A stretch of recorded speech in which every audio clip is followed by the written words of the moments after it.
If you think the Walt Disney Company is going to turn a page, they're going to change direction, I'm here to tell you they are not, and I have the evidence to back it up.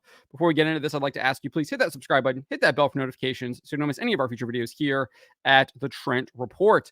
This is over at thatparkplace.com. Artist Josh Agel, better known by his pseudonym Shag, revealed that the Walt Disney Company rejected one of his mug designs because they were, quote, wary of cultural appropriation and being offensive to some people. A little bit of a Freudian slip there, because I'm definitely weary of the Walt Disney Company continuing to do this over and over and over and over again. So you can see these are the mug designs that Agel has, obviously inspired by the Enchanted Tiki Room attraction at Walt Disney World.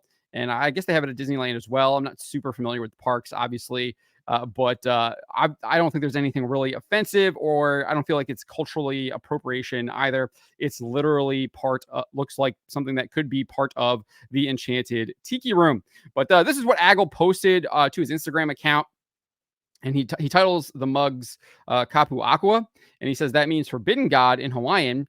And if any of you know the story behind this mug, you'll know why I gave it that name. He then shared that Disney rejected the design. He says, long story short, a major corporation rejected this design, explaining that they were wary of cultural appropriation and being offensive to some people. That's their prerogative, and I won't knock them for it. But I thought it was a cool design and should see the light of day. So Lost Temple Traders produced it for me. I will indeed knock the Walt Disney Company for this. Don't worry, Agel, I got your back on this. They should not be rejecting this design. There's nothing wrong with this design. The fact that they're rejecting it based on the design alone is definitely problematic.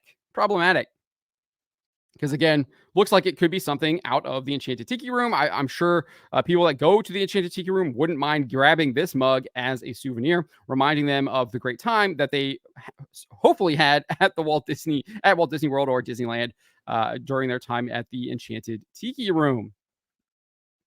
But Disney clearly doesn't want to do that because they got a virtue signal. And they're not just virtue signaling now, right? They're literally rejecting designs because they believe that they could be offensive and are part of cultural appropriation.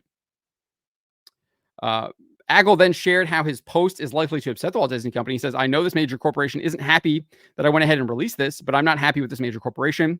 So he is taking shots at them. Love it. Love to see it. They didn't give me a single sample of the art, merchandise, or apparel that I designed for them last summer, despite me asking several times. In fact, no one ever even answered my requests. So he's also not only calling them out for rejecting this design, but also being terrible business partners as well. Shame on the Walt Disney Company. He then added, I keep hoping someone from this major corporation will reach out to me. I'm sure they have heard from various sources that I'm not happy and may not work with them again. Sorry for sharing the drama. Anyway, there are a few of these mugs left from Lost Temple Raiders. Each mug comes with an illustrated coaster that also serves as a certificate of authenticity. Get one before they're gone. So I actually think these are pretty cool. You can see here what the coaster looks like as well. Looks pretty cool. I don't know if you'd really use the coaster, given that it is the the certificate of authenticity. Probably something you would keep stored away. But I think it looks cool. It's pretty cool. And they probably would have made a nice, pretty penny off of it. But they decided not to. And then if you don't think this is inspired by the Enchanted Tiki Room, obviously it doesn't name the company. I mean, just look at the entrance here. I think it's very obvious that it was inspired by the Enchanted Tiki Room. You can see they have these kind of masks right here at the entrance.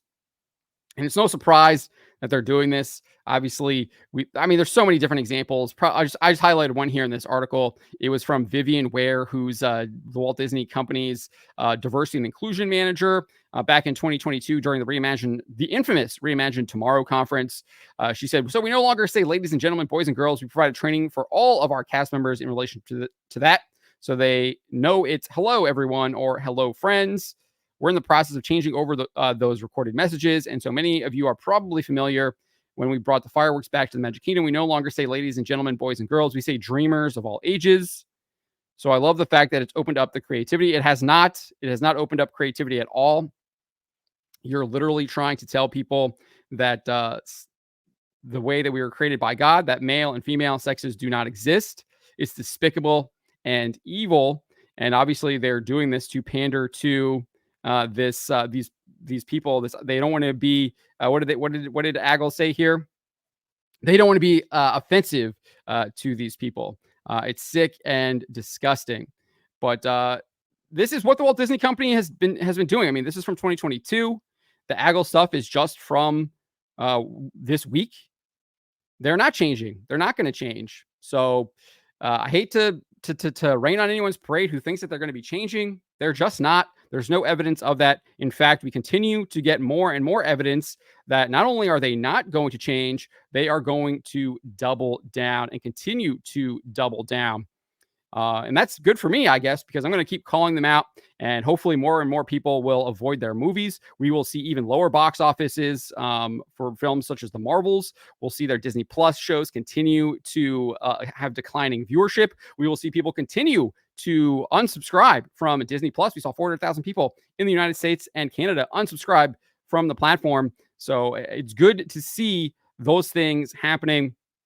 And I encourage others to start boycotting this company, which I do think people are boycotting, and I think it's a soft boycott. They're not actively engaged in a boycott, but I do feel like people are avoiding this company en masse, and for good reason. I mean, things like this, things like Vivian Ware saying, there's numerous examples. But let me know what you make of the Walt Disney Company rejecting this design because they were afraid of being labeled as cultural appropriators and being offensive. Let me know in the comments below. Remember to always be charitable, but to always speak the truth.